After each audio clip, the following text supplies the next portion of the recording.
Belgorod, Rostov, and the largest oil refinery in Volgograd, a powerful attack on Russia on the eve of negotiations. Russia does not want peace and is preparing a new major offensive threatening Zaporizhzhia and Kyiv. North Korea is transferring 6,000 soldiers with tanks to the Ukrainian front. Britain has abandoned the idea of sending peacekeepers to Ukraine. You haven't seen anything like this before. In St. Petersburg, teenagers toppled the Lenin statue, and in Donetsk, there are riots due to a lack of water, and people have also fallen out of love with Putin. Hello? My name is Anastasia Dimitrovskaya, and right now here are the main news headlines. Please like this video and subscribe to our channel so we don't lose each other on YouTube. And, as has become tradition, let's talk about the explosions in Russia. This time, the no-sleep alert was given to Rostov, Volgograd, and Belgorod. Local social media groups reported a very powerful explosion in the center of Rostov.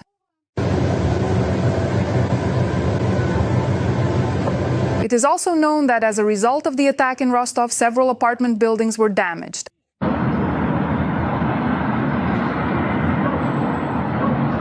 They write that these are the consequences of electronic warfare systems at work.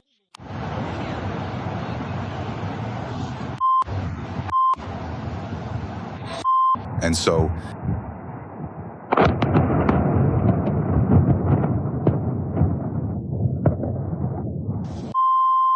what do you think? Was this a provocation or a real attack? Write your thoughts in the comments.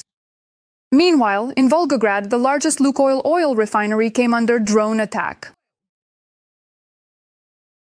Local authorities reported that as a result of the drone attack, major fires broke out at the facility. This was also confirmed by the refinery and the general staff. By the way, the Volgograd oil refinery is the largest producer of fuel and lubricants in the southern federal district of Russia. It processes more than 15 million tons of oil annually, which accounts for 5 to 6% of all oil refining in Russia. The plant produces diesel, gasoline, and also aviation fuel, although, to be more precise, perhaps I should say produced. In fact, Belgorod picked up the baton of explosions. There, a drone crashed into a passenger car.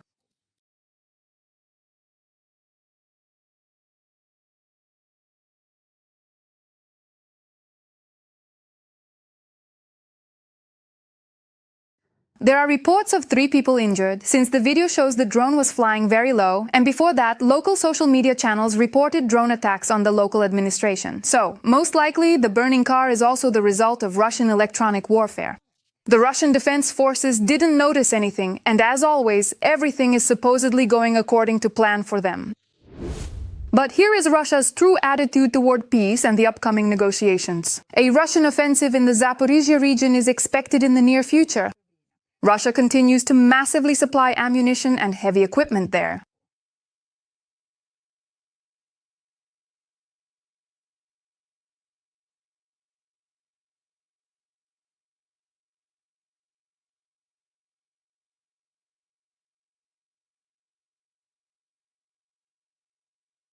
Moreover, a Ukrainian soldier is talking about the difficult situation in the Sumy direction. Russia is trying to pull forces away from the Eastern Front, with the main directions being Pokrovsk and Kostiantynivka. There is active fighting going on there, but the goal is to draw the main Ukrainian forces away from the Eastern Front. And indeed, it may well seem that Russia doesn't really need, let's say, the Sumy region. The main focus is the eastern direction: Pokrovsk, Kostiantynivka, Pokrovsky, and so on. Moreover, Russia is preparing significant reinforcements, and North Korea will soon send 6,000 soldiers and hundreds of pieces of equipment to fight against Ukraine. Tanks, armored personnel carriers, and howitzers. This was announced by the head of the GUR, Kirill Budanov.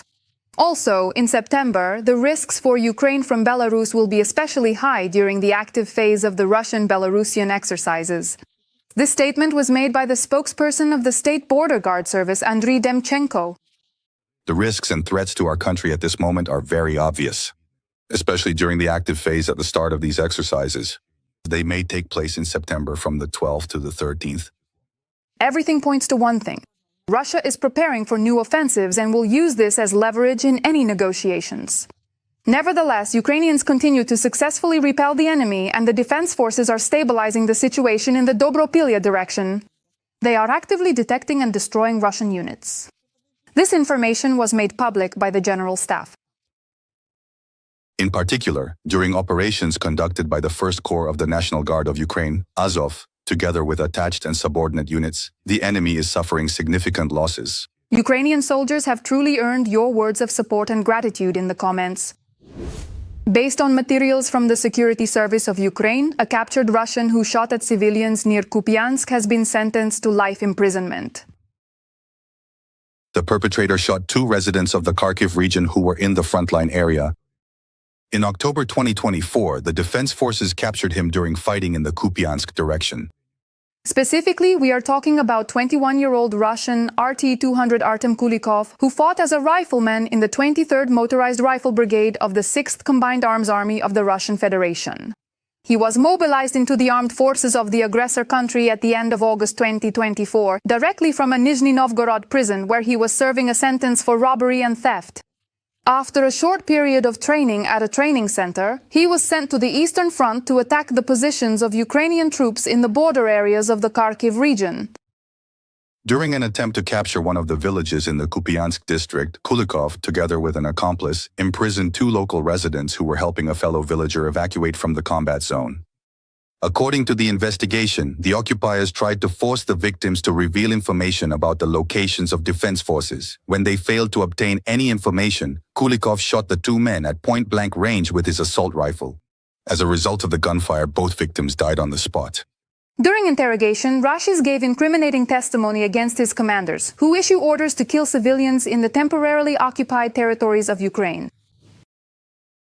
Based on the evidence collected by the Security Service, the panel of judges found Kulikov guilty under Part 2 of Article 28 and Part 2 of Article 438 of the Criminal Code of Ukraine, war crimes committed by a group of persons by prior conspiracy. For my part, I want to remind everyone that all executioners of the Ukrainian people will be punished. The only question is when and how this will happen. And the fact that it will happen is absolutely undeniable.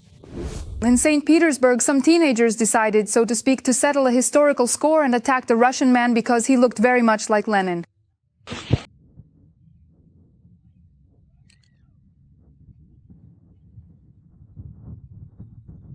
So, first the young revolutionaries mocked the man, and then heroically beat him up, calling the whole act an act of revenge for the events of 1917. In fact, these, God forgive me, Avengers were detained by the police and forced to apologize on camera. And these apologies, well, they're really something. I, Kuznetsovka Belikovich, apologize to the grandfather whose back I kicked.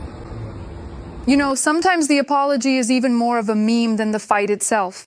But both videos, in my opinion, look like an open invitation to the comments section. So I invite you, ladies and gentlemen, what do you think of this kind of decommunization?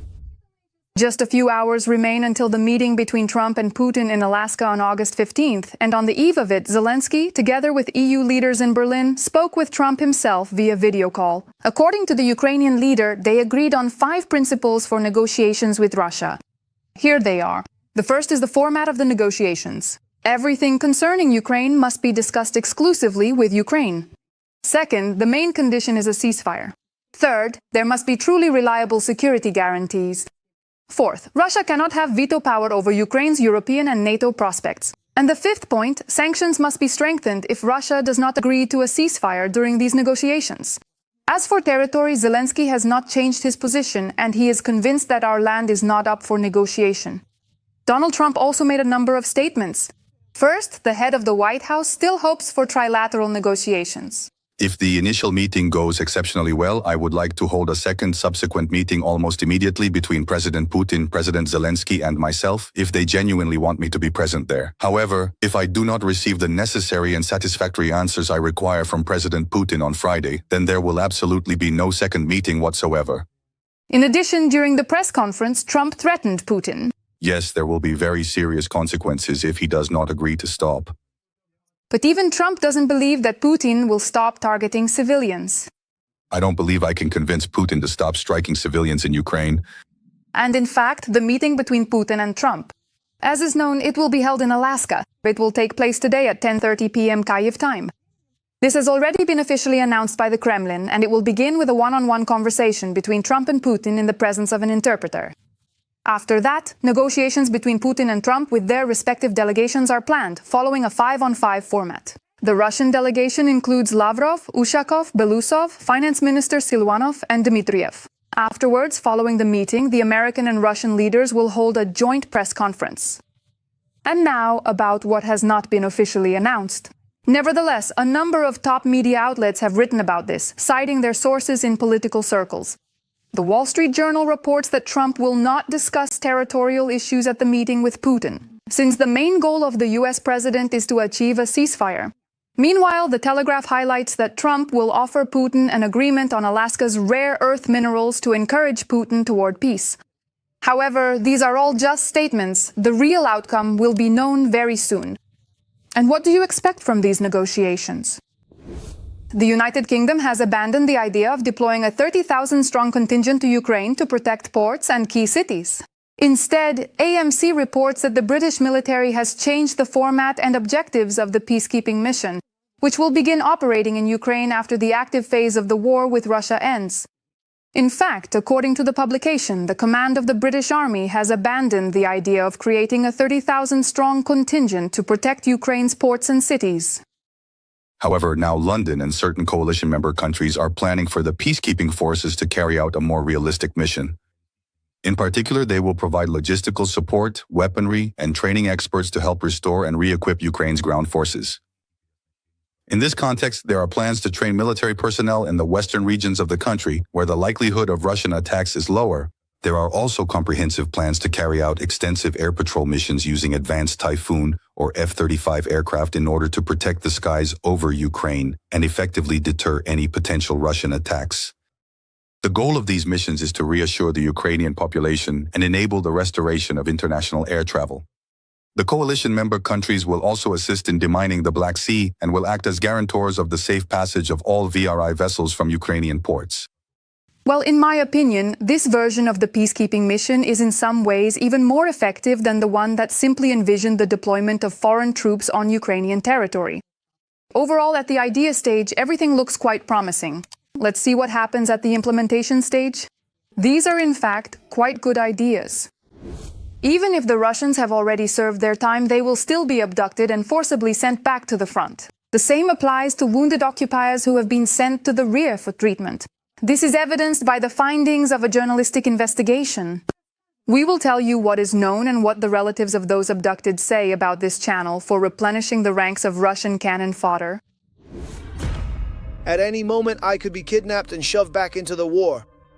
This is a text message that the serviceman Ilya sent to a correspondent from Denmark's Votak in mid-July. A few days later, unknown individuals put him in the back seat of a white Lada Granta. 48 hours later, he was already on the front line. The hunt for 27-year-old Ilya, who lived in the village of Ivanovskaya in the Krasnodar region, began back in February. At that time, the same Lada Granta drove up to the soldier's house, and while he was sleeping, some people spoke with his mother. They introduced themselves as servicemen from the Physical Search Group of Military Unit 12267, where Aesop, that's Ilya's call sign, was serving. They did not hide the fact that they had come to physically eliminate my son. They threatened to bury all of us, blow up the family car, kidnap my grandson, and exchange him for Ilya. Ilya signed a military contract in the summer of 2023. He served as the senior evacuation group leader in the village of Krinky, Kherson region. He insists that the only blood on his hands is that of wounded fellow soldiers whom he evacuated. During his service, Ilya was wounded twice. In October 2024, he was granted leave, returned home, and was admitted to the hospital. He sent all the hospitalization documents to his unit. Despite this, on December 1st, 2024, the command declared contract soldier Aesop as having deserted his unit. At the same time, no criminal case was initiated. In such cases, they try to bring the soldier back by their own means so as not to spoil the statistics. If it's known where the deserters are hiding, the commander sends his people to bring them back by any means necessary. Often this involves the use of physical violence. They put him in a car, bring him back, and the unit officer beats him. Ilya is sure that they tried to bring him back not to continue his service, but to erase him. In other words, to kill him, a danger to his life, in his opinion, and this was connected to the fact that he openly spoke out against violations in his unit. There are only enough munitions for the AK. There's no mortar cover, no aerial reconnaissance. People get wounded there and can't even be evacuated. For 2 days, people rot under shelling, staying put, but they don't give up their positions. At the same time, they do not receive adequate wages, their salaries are insufficient. Once, Ilya managed to fend off a physical search group using a gas canister and firecrackers. But at the end of July, the attempted abduction was successful. He was shoved into a Lada Granta right in front of the police station, where Ilya had gone to submit footage from a Ukrainian drone he had filmed the day before. Some unknown guy suddenly showed up here. Look, if I were to completely disappear, here's the face you should remember. Here it is, for everyone to see. I don't know how these people catchers managed to pull this off, but it's complete lawlessness. I'm just shocked by our country's army. At the military unit, he's only needed so they can physically eliminate him. I have no doubt that they're abusing, beating, or have already sent my son to the assault. The day after the abduction, Ilya managed to call his mother. He was able to say that he had been taken to the village of Perevalnoye in annexed Crimea. He hasn't made contact since. Most likely, he's already beyond the line and his chances of survival are minimal. In the army, after catching the escapees, the prospects awaiting them are far from bright. A criminal case is opened for unauthorized absence from the unit, and in most cases, the court gives a suspended sentence in order to send the escapee back to the front line. Many deserters turn themselves in and try to get a real prison sentence. At first, many went to the front out of fear and a sense of doom. Then they realized what war really is, and that even prison, which they were initially afraid of, is much better. But now it's very difficult to actually get a real sentence. This creates a paradox. Sometimes human rights activists help people get into prison. Ilya's case is neither unique nor isolated. It's telling. And the main takeaway from this story for every Russian citizen is this: you shouldn't sign a contract and go to fight in Ukraine because it's a one-way ticket.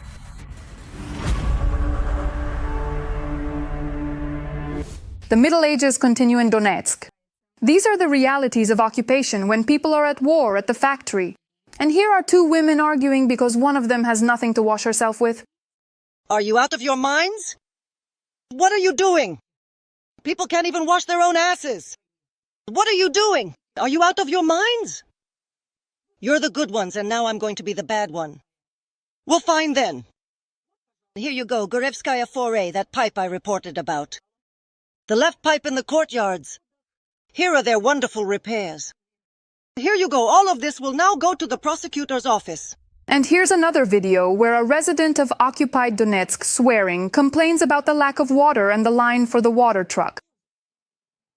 Here are these bastards who, damn it, don't give Obokumov any water. They came today and did absolutely nothing. There are, damn it, crowds of people, a line stretching for a kilometer.